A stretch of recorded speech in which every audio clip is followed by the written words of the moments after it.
Thank you for coming to my glitch talk. So much talent in this room. Thank you so much for having me. I'm amazed by the presentations we've already seen, such a great diversity of topics. I'm here to talk about music theory in game audio, which some of you might know a lot about. I realize we have a lot of great professionals in this room, and this is the agenda. What is theory? Why learn theory? Little demo, little case study, and some resources you can use if you want to learn more about theory. And because of time, I might swap in and out some of these pieces, but we'll kind of see how y'all are doing. This is a presentation for you to take what you want, what you need, leave what you already know, what you don't want. If you are like, I've been playing piano since I was 10 and my piano teacher was like the most prodigious composer in the Philippines, this might be a refresher for you. And if you have no idea at all what music theory is, this is for you too. A quick disclaimer, this presentation discusses music theory as it pertains to Western musical tradition. Eastern theory is different from Western music theory, and I am not qualified to speak on Eastern music theory, but it is also important, and you should also learn it. What is music theory?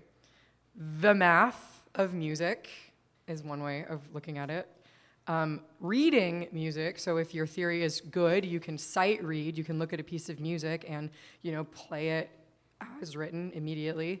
The rules, this is the rules of music. These are kind of the rules that everyone is following.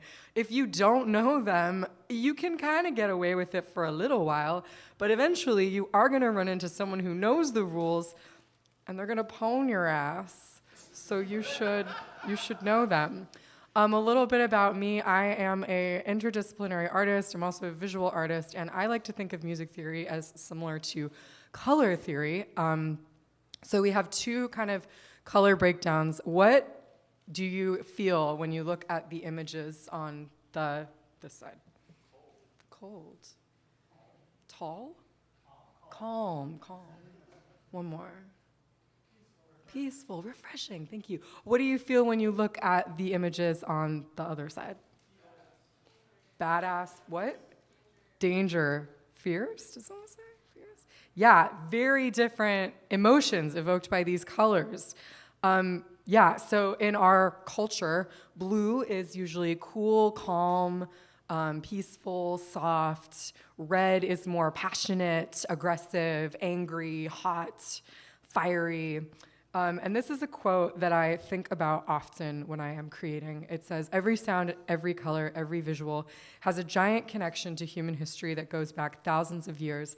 That visual and that sound means all these things whether you want it to or not." So that means even if you are not familiar with like the context of a sound you're using, like the Tom Morello technique, someone who's listening to it is, and they're gonna associate what you make with all the things that have been made before it that use that sound or that color or that technique. So, different people are exposed to different things, but basically you should know theory because you should be aware of what people are associating with your work. And do you wanna know who said that quote? It's kind of a controversial figure that you probably all hate. It was Grimes. All right, now I'm gonna have you listen to this scale on this cool keyboard app. Oh. Okay. How do you feel when you hear these notes?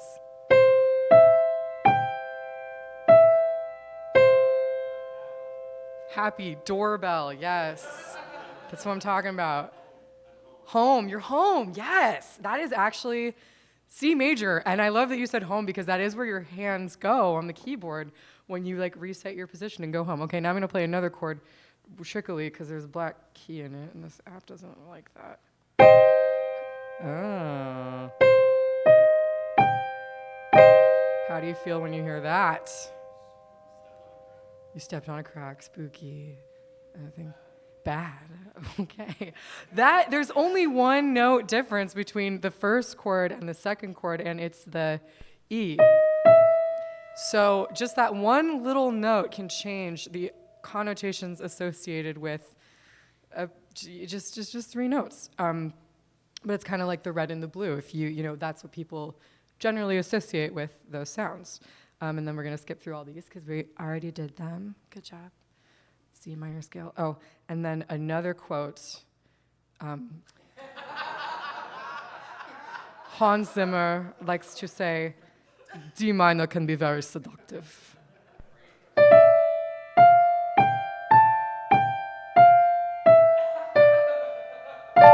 That's D. That's one of Hans' go-to keys. All right. Why learn theory? Yeah. You should learn theory because it will help you to work well with others. It will help you to improve your craft and become a better musician. And it will also help you sound smart so that when someone who doesn't know theory comes up to you, you can make them feel like a scrub. Just kidding, don't do that. Please be nice to them and show them this presentation. This next bit is a cheat sheet. So a little bit about like the origins of theory. A lot of theory is, and like this is mostly like chord theory, and we're gonna talk about time theory in a little bit, is based on the instrument and how easy it is to play that key on the instrument. So I've organized it here in terms of a piano. So these are the major keys, and this is how many black keys it takes to play them. And then this is kind of an evocation that's associated with each one. So that's C major that we first heard, really accessible, optimistic. G is probably one of the second most popular keys. It's very modern, very poppy. A lot of guitar songs are written in G. F, same thing. I actually learned this, that horns, I'm not a horn player. Is anyone in here a horn player? Yeah. Apparently, F is a popular key for horned instruments. So F is the horny key. D is kind of like a joie de vivre. It's kind of like a little bit brighter than C. So, if you don't want to be super familiar, you can kind of kick it up to D major.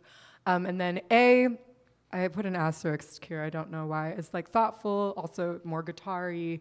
E, I was reading a review that was like, this chord is sapphire blue. That's cool. B. So B was kind of the key that the composers like Beethoven and Mozart would use when they wanted to show off because it has 5 black keys in it, which you would think that 6 black keys would be harder, but 5 is actually harder because once you get to F, you're getting into a slightly different scale, and I'm gonna try and play that scale for you because if you hear it, the Western ear will kind of associate it with like more.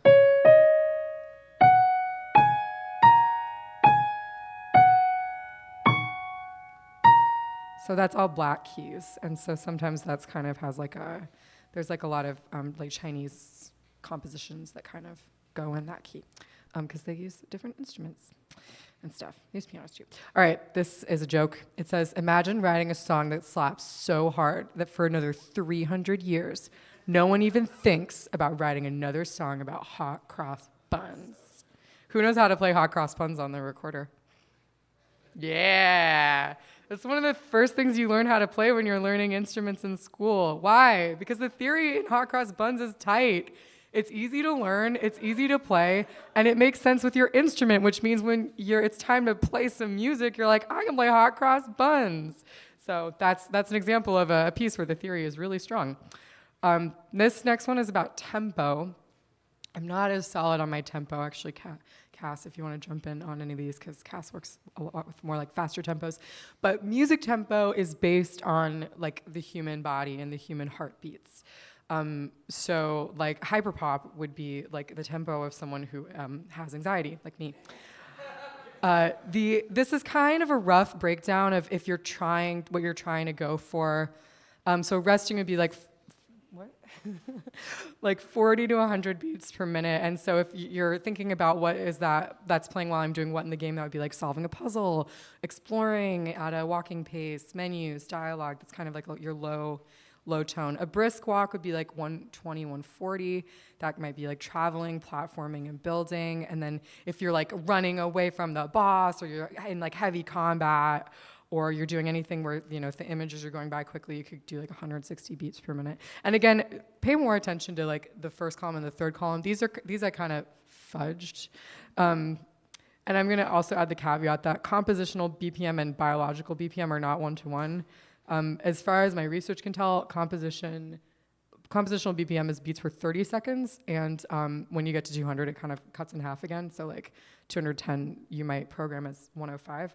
But if you are like, I don't know what that means, just like use this metronome and you can tap BPM. So, oops, wait, it's not working. Oh well. Well, anyway, you can use that. You can like tap it on your thing. They'll have like tap for BPM, and you can be like, and then it'll take the average of that beat, and then it can be exactly how you want. Here's a little GIF. Metronomes, great for theory. How are we doing on time? We're done? Okay, great. Questions?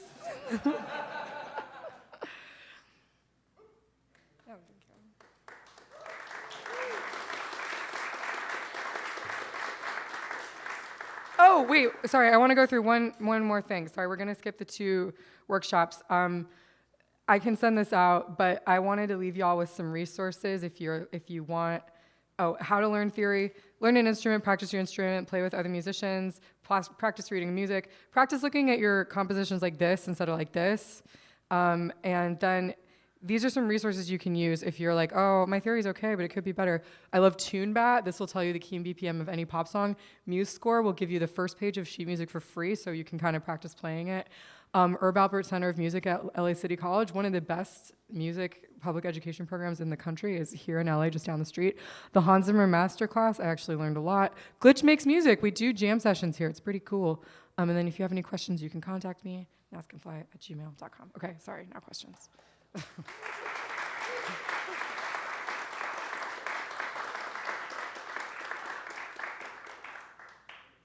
Yeah. Oh. Yes.